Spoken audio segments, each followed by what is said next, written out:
Tuwing summer at panahon ng graduation, tumitingkad ang bungad ng UP Diliman dahil sa pagmumukadkad ng mga sunflower doon. Pero alam niyo bang bukod sa masarap pagmasdan, patok din sa panlasa ang ilang pagkain sinangkapan ng bulaklak na ito? Kalitatan ni Victoria Tulad. Sa tingkad ng kanilang kulay at ganda ng mga talulot, talaga namang mas nagiging kaakit-akit ang kapaligiran. Sa University of the Philippines sa Diliman, isa sa dinarayo ang libu-libong sunflower na matatagpuan sa University Avenue.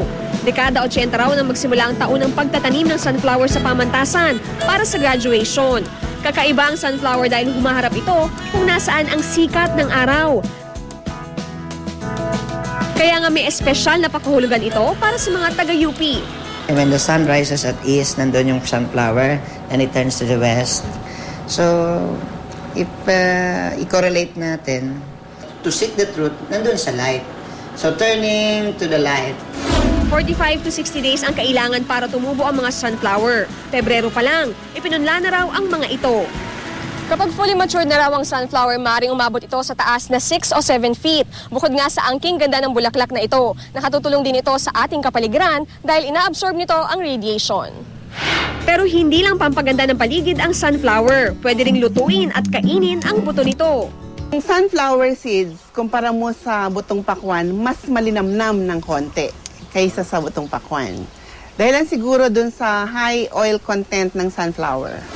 Sa Baguio City na tinaguri ang flower capital ng bansa, ibinibenta naman ang napakatamis na sunflower honey. Itong isang sunflower na ito, computation ng kinukuha ng bees na pinaprocess na honey, isang teaspoon ito. Kaya dito sa Cordillera, ito ang pinakamalaking marami kang maharvest na honey.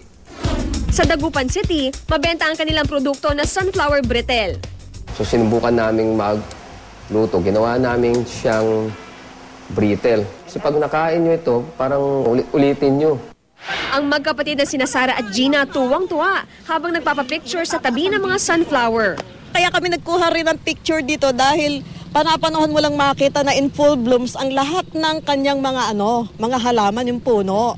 Actually, ang sunflower ang bulaklak ng mga mothers. Well, because mothers are sunny, we're happy. Maliban sa mga sunflower, in bloom na rin ngayong summer ang iba pang bulaklak gaya ng bougainvillea, Doña Aurora at santan. Pero dahil sa mga uod at pabugso-bugsong pag-ulan noong mga nakarang araw, hindi maiwasang masira ang mga bulaklak. Kaya naman, todo alaga ang mga hardinero at payo nila sa mga nais mag-alaga ng bulaklak. Kailangan may pagmamahal din sa halaman, gano'n. Hawak-hawakan mo rin yung puno niya, gano'n. Para maano siya ng maganda, mabuhay ng maganda. Victoria Tulad, GMA News.